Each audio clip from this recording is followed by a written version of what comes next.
Prezados irmãos, a paz do Senhor. Estamos felizes por essa oportunidade de poder apresentar para os irmãos essa segunda lição do nosso trimestre para o dia 8 de janeiro de 2023, que diz: as beatitudes dos pobres de espírito, dos que choram e dos mansos. Aqui nós vamos estudar hoje as 3 primeiras bem-aventuranças relacionadas no Sermão da Montanha, que é o início da pregação de Jesus, desse memorável sermão. O texto áureo diz: bem-aventurados os pobres de espírito, porque deles é o reino dos céus. Verdade prática: todas as características do reino de Deus são, em certo sentido, resultado dessa primeira bem-aventurança. A nossa leitura bíblica em classe está registrada em Mateus, no capítulo 5, os versos de 1 a 5. O objetivo geral, e diz: enfatizar que Jesus é o supremo pregador absolutamente qualificado para tratar conosco acerca dos mandamentos do reino de Deus. Temos os 3 objetivos específicos, que diz: o primeiro, mostrar que a verdadeira felicidade consiste em glorificar a Deus e gozar de sua presença. O segundo, enfatizar que para receber as bênçãos de Deus devemos viver segundo os padrões revelados por Deus nas Escrituras. E o terceiro objetivo diz: reconhecer a nossa completa dependência em Deus, para que possamos herdar o reino dos céus. Então nós temos aqui nessa segunda lição que vai falar sobre as 3 primeiras bem-aventuranças que Jesus elencou no seu sermão da montanha. Nós sabemos que as bem-aventuranças, elas foram produzidas não ao acaso, né? Elas não foram feitas de forma aleatória, mas sim de forma deliberada. Jesus tinha um propósito em tudo. Então, a primeira bem-aventurança diz respeito que está registrada aqui no capítulo 3, bem-aventurados os pobres de espírito, porque deles é o reino do céu. Essa é a atitude de espírito primário, fundamental, a qual, por sua vez, conduz à condição de espírito lamentoso, que é a nossa segunda bem-aventurança: bem-aventurados os que choram, porque eles serão consolados.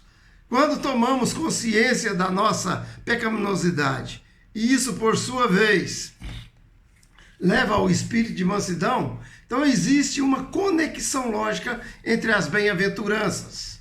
É mister enfatizar, igualmente, que as bem-aventuranças, na medida em que vão sendo enunciadas, vão nos conduzindo progressivamente ao exemplo de Jesus, suave, gentil, manso e humilde. A pessoa mais acessível que o mundo já conheceu foi o Senhor Jesus Cristo. Portanto, ele diz: vinde a mim todos que estáis cansados e sobrecarregados, e eu vos aliviarei. Tomai sobre vós o meu jugo e aprendei de mim, que sou manso e humilde de coração. Glória a Deus. Lembrando, irmãos, que as nossas bem-aventuranças são elencadas por Jesus, conforme dissemos. Então ela tem um sentido projetado por Deus, programado por Jesus, que ele colocou numa ascendência, né? Essas 3 primeiras bem-aventuranças, essa que nós vamos estudar nessa lição. E na próxima lição nós vamos estudar a 4ª bem-aventurança, que é bem-aventurados que têm fome e sede de justiça, porque eles serão fartos. Essa aí nós vamos ver que nessas 3 primeiras bem-aventurança, ela nos leva, né, de degrau em degrau, até chegar na quarta bem-aventurança. Mas aqui nós estamos hoje para estudar as bem-aventuranças aqui, então, dessas três primeiras elencadas por Jesus. E a primeira, então, que nós vamos ver é essa aqui sobre os pobres de espírito, os humildes de espírito. Sabemos que o pobre de espírito, ele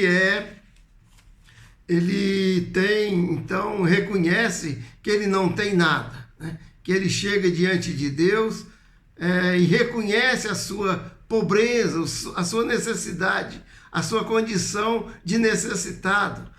Ele sabe que ele não tem nenhuma autossuficiência, né? Ele reconhece que ele precisa de Deus, né? Que ele precisa do Senhor para que ele possa receber de Deus as benécias, e só recebe essas bênçãos de Deus quando então ele reconhece que ele necessita de Deus, que ele precisa de Deus. Então o pobre de espírito, ele precisa, né? Ele reconhece isso. Então nós vemos aqui que o pobre de espírito, ser pobre de espírito, é a característica fundamental do crente, né? Do cidadão do reino dos céus. Todas as demais características são resultantes dessa qualidade. Porque as outras bem-aventuranças, ela está alicerçada justamente naquele que reconhece, né? Nessa bem-aventurança de reconhecer que ele é pobre, que ele precisa de Deus, que ele depende de Deus, né? Vemos que essa característica, ela depende do esvaziamento, ao passo que as demais apontam para uma plenitude. Então, nós podemos ser cheios nós não podemos ser cheios, né? Enquanto não esvaziarmos, enquanto nos tornarmos desprovidos de todo orgulho, de toda vaidade, da autossuficiência, né? Lembramos da palavra de Simeão, quando ele diz: eis que este é posto por queda e elevação de muitos, em Lucas 2:34, quando ele ali estava profetizando, né, acerca de Jesus. O aniquilamento vem antes da elevação, portanto faz parte essencial do evangelho. Outro ponto é que a felicidade está alicerçada no ser e não no ter. Felicidade não significa pobreza financeira. A pobreza em si não é um bem, assim como a riqueza em si não é um mal. Não há mérito nem vantagem na pobreza. A pobreza não serve de garantia de espiritualidade. Importa dependermos da vida do Espírito, do poder e graça divinos para poder herdar o reino de Deus. Irmãos, tem muita gente que pensa que a pessoa, porque é um pobrezinho, um coitado, ele já está salvo. Não é assim. A pobreza de espírito não é... Jesus não está aqui dizendo aquele que não tem bens materiais, mas é aquele que se esvazia, que se reconhece que precisa de Deus, que depende de Deus, para que ele possa receber, então, as bem-aventuranças, receber aquilo que o Senhor tem preparado, né, para dar a cada um, segundo a sua humildade, o seu reconhecimento da sua dependência de Deus. Jesus, ele está dizendo que feliz é aquele que se achega a Deus totalmente vazio, né? Pobre, né? Não ostentando nada, nada reivindicando e nada exigindo. Feliz é o quê? É o homem que sabe que nada tem e por isso depende totalmente, exclusivamente da graça de Deus. Então, esse reconhecimento é uma graça. É para o crente que reconhece, que tem comunhão com Deus, que tem, que ama a palavra de Deus, que achega-se a Deus, né, de todo o coração, com toda vontade de servir realmente a Deus de coração. Jesus não veio chamar, né, e julgar, né, mas Jesus reconhece que o justo, né, ele conhece o justo, igual diz no Salmo 1, né, o Senhor conhece o caminho do justo, mas o caminho do ímpio perecerá. Porque o ímpio, ele se escriba nas suas virtudes, na sua riqueza, no seu conhecimento, nas suas posições, e muitas das vezes ele não reconhece que tudo que ele tem e o que ele pode fazer provém de Deus, né?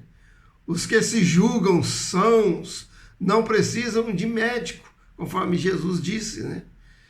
Jesus veio então não para os sãos, né? Mas ele veio para os que estão doentes. Apenas aqueles que se reconhecem pecadores encontram o Salvador. Somente os que estão desesperados por causa de seus pecados encontram o alívio do perdão. Aqueles que estão buscando, né? Que estão sentindo a necessidade, que sente, igual o salmista diz, que ele sentia que os seus ossos estavam apodrecendo enquanto ele não confessava o seu pecado. Mas quando ele confessou, então ele foi justificado. Jesus é enfático ao dizer que os humildes de espírito são felizes. Por isso que ele fala bem-aventurado. Bem-aventurado significa felizes são, né? É aquele dos tais. São as razões, né? É da razão para que o Senhor, então, ele promove, né, o reino de Deus. Esses que se julgam, que se reconhecem, então, humildes, pobres de espírito, então o reino de Deus são justamente para esses. Ninguém pode entrar se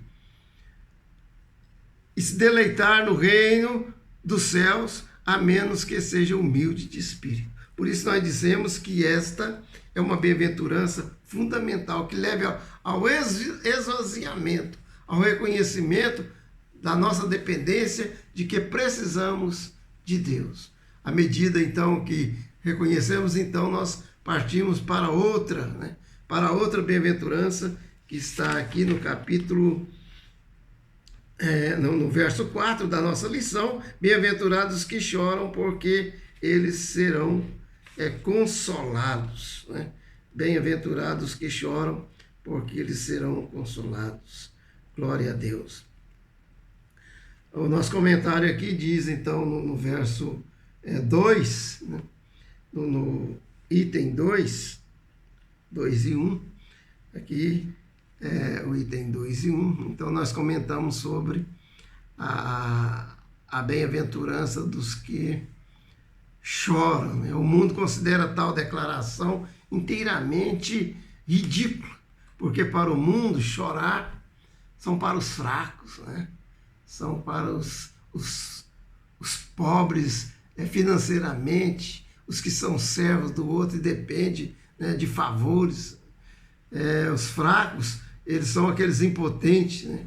Então o mundo considera aqueles que choram, mas vem aqui o paradoxo, né? Ou seja, essa contradição que Jesus fala, que bem-aventurados que choram. Então, quando a pessoa reconhece que ele não tem nada, que ele não pode nada, né? Que ele depende inteiramente de Deus, então ele passa a chorar suas misérias, ele passa a lamentar, né? Todo o seu pecado, todas as suas mazelas, e passa então a chorar, né? Esse choro da alma, esse choro de arrependimento, esse choro de tristeza diante do pecado, esse choro de ver o mundo atolado no pecado, de ver as pessoas indiferentes ao amor de Deus, de não reconhecer o sacrifício de Cristo na cruz do Calvário. Então esses que choram, buscando esse arrependimento, buscando perdão, buscando a salvação das almas, esses que choram de forma contrita, esses são bem-aventurados. Não esse choro de raiva, porque tem muitas lágrimas de raiva, lágrimas de egoísmo, né? Lágrimas de outras coisas, né? De ódio. Então tem muitos tipos de choro, mas o que Jesus está falando aqui é justamente esse choro de contrição, esse choro, esse lamento de arrependimento, né? De tristeza de ver o mundo na perdição, na corrupção. Então o crente que ele se esvazia do seu ego, que ele chega a Deus buscando a sua dependência de Deus, buscando o Espírito Senhor na sua vida. Então ele passa a sentir, né, essa vontade de chorar, ou passa a chorar, derramar lágrimas diante da sua debilidade, da sua vulnerabilidade, da sua condição de não poder, de não ter a condição de resolver muitos problemas que ele vê diante dos seus olhos, de tantas pessoas que sofrem, tantos que têm muitos problemas, mas ele chora nos pés do Senhor. E o Senhor então diz: bem-aventurado os que choram. Glória a Deus, louvado seja o nome do Senhor. Então, irmãos, nós temos que nós podemos ver que o homem, o homem que chora, ele é um homem triste, mas não é melancólico, porque ele chora no espírito, diante de Deus. Ele tem uma razão espiritual para chorar. Então ele é triste, mas ele não é melancólico. É um homem triste, mas não se sente um miserável. É um homem sério, mas não é taciturno. É um homem sóbrio, mas não sombrio. É um homem grave, mas que nunca se mostra frio ou distante. Juntamente com a sua gravidade há também calor e força de atração. O crente nunca é um indivíduo que finge ser ou triste ou jovial. Não, é uma pessoa que leva a vida a sério. Ele contempla a vida espiritualmente e vê na vida o pecado e os seus efeitos perniciosos. Sua aparência sempre é de um homem compenetrado e bem equilibrado. Ele sempre encara as coisas com seriedade, mas devido à sua visão, à sua compreensão da realidade, o crente também goza de uma alegria indizível e cheia de glória. 1 Pedro 1:8. Como o Senhor Jesus, o qual gemia e chorava, mas não obstante suportou a cruz e desprezou a ignomínia, em troca da alegria que lhe estava proposta. Vemos lá em Hebreus 12:2. Então nós vemos aí todas as características, como nós podemos definir um homem que chora. Louvado e engrandecido seja o nome do Senhor. Então, irmãos, diante dessa situação de lamento, quando ele reconhece a sua tristeza, a sua dependência de Deus, e que ele vê a sua necessidade de chorar e derramar suas lágrimas diante de todas essas situações adversas, então ele passa a ser manso. Então nós temos aqui a terceira bem-aventurança: bem-aventurados os mansos, porque eles herdarão a terra. Glória a Deus. Os mansos herdarão a terra. Glória a Deus. Louvado seja o nome do Senhor. Então nós temos aqui, irmãos, quem são os mansos? Então são justamente esses, Os mansos são os humildes, primeiramente, que é a base, que é o esvaziamento de si mesmo, e submissos diante de Deus. A pessoa que não é humilde, submisso diante de Deus. O que é submissão? Submissão é você obedecer, é você considerar a superioridade do Senhor, é você reconhecer que Ele é Senhor da tua vida e que você não tem nenhuma prerrogativa, mas o domínio, o poder, a autoridade é do Senhor. Foi Ele que morreu na cruz por nós. Foi Ele que conquistou por nós a nossa salvação. Isaías, no capítulo 53, verso 10, diz: todavia o Senhor agradou moê-lo, fazendo-o enfermar. E quando der a sua alma por expiação do pecado, verá a sua posteridade, prolongará os seus dias, e a força do Senhor prosperará nas suas mãos. Aleluia. Então depois, irmãos, que nós sabemos que o Senhor operou grandes maravilhas através de fazer o juízo do pecado na cruz do Calvário, com a sua própria carne. Então ele é Senhor da nossa vida e nós somos submissos a ele. Então o que chora reconhece que o Senhor é soberano. Acham nele o seu refúgio e lhe consagram todo o seu ser. Aleluia. Preocupam-se mais com as obras de Deus e o povo de Deus do que com aquilo que lhes possa acontecer pessoalmente.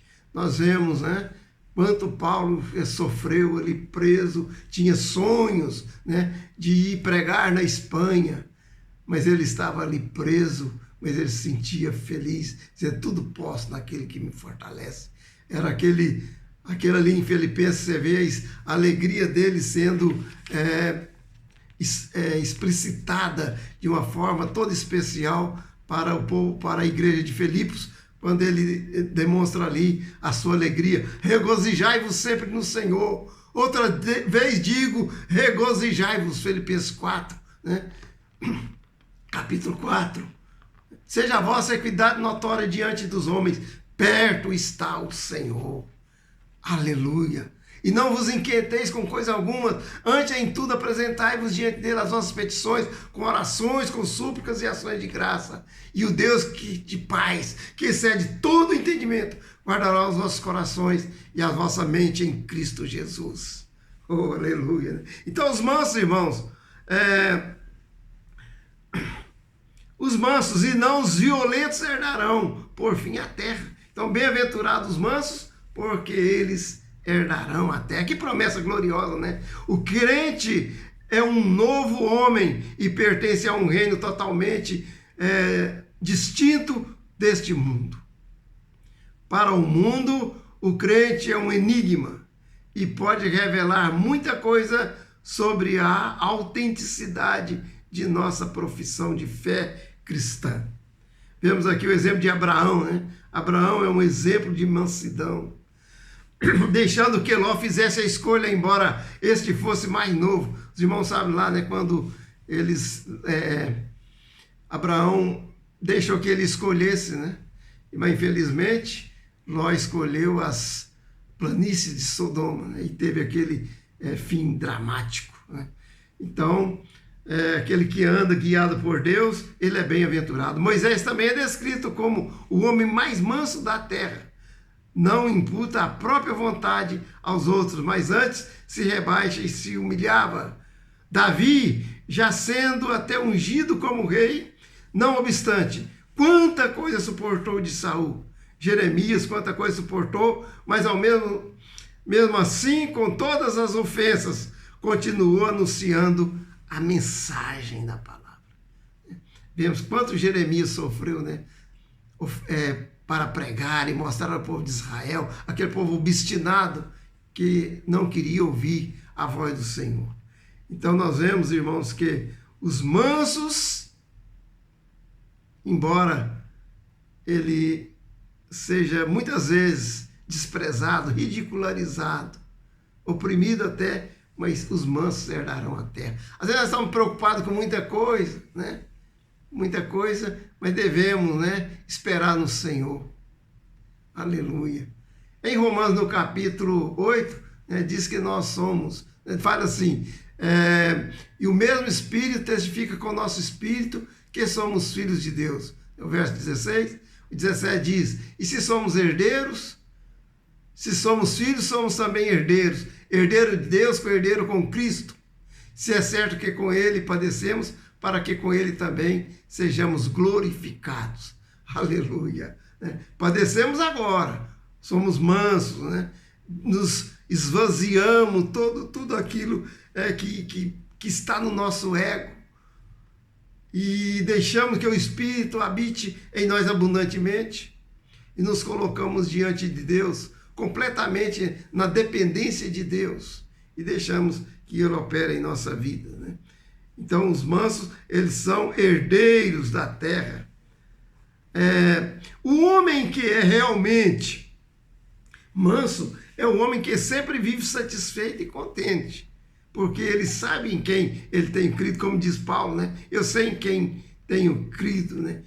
Goldsmith, ele expressou bem o ponto quando declarou: nada tendo, porém tendo tudo.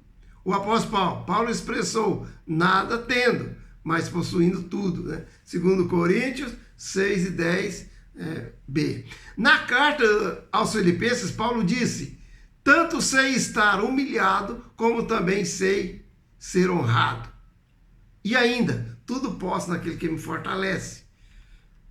Glória a Deus. Todas as coisas nos pertencem, se é que somos mansos, se somos crentes autênticos, e nesse caso, já somos herdeiros da terra.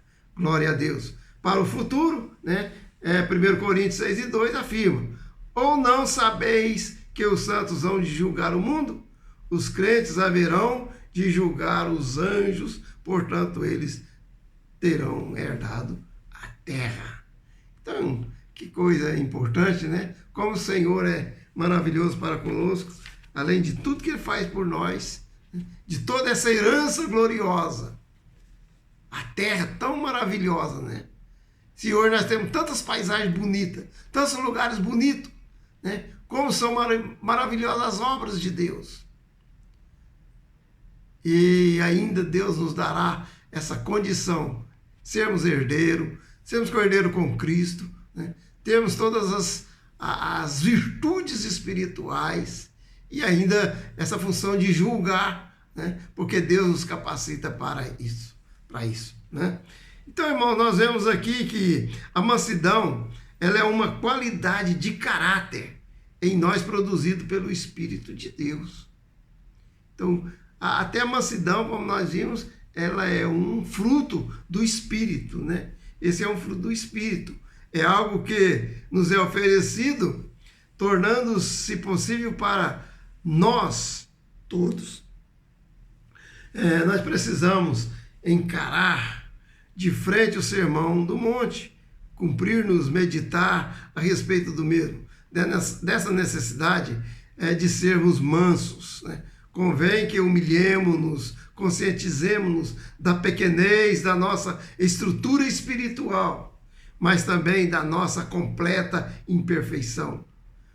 Temos a obrigação de pôr um ponto final em nosso próprio eu, exigente, o que é a causa de todas as nossas dificuldades, a fim de que aquele que nos adquiriu a um preço elevado possa vir a possuir-nos de inteiro. Glória a Deus. Então, à medida que nós nos esvaziamos, né, nós vamos nos enchendo de Deus.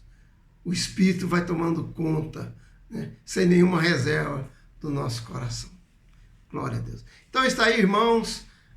Não quero assim que o vídeo seja muito prolongado, aqui ainda tem mais algumas coisas para ser comentado, mas aqui já deu assim para ter um vislumbre dessa lição. Depois os irmãos professores podem então aprofundar mais, né? Ver as referências, tem várias referências aqui na lição, mas para mim foi um prazer já estar fazendo então esse breve comentário acerca da nossa segunda lição, né? As bem-aventuranças dos pobres de espírito, porque eles verão a Deus. Bem-aventurado os que choram, porque serão consolados. Bem-aventurado os mansos, porque eles herdarão a terra. Glória a Deus. Então aí está o início, né, desse sermão tão precioso, tão glorioso, onde Jesus ele expressa a lei do reino, né? Aqui ele nos dá o seu mandamento e nós vemos que em tudo isso, né, o mandamento está assim subentendido, que o mandamento real de todo o mandamento de Cristo é que nós nos amemos uns aos outros conforme o Senhor também nos amou. Que Deus abençoe os irmãos, fiquem todos na paz do Senhor. Amém.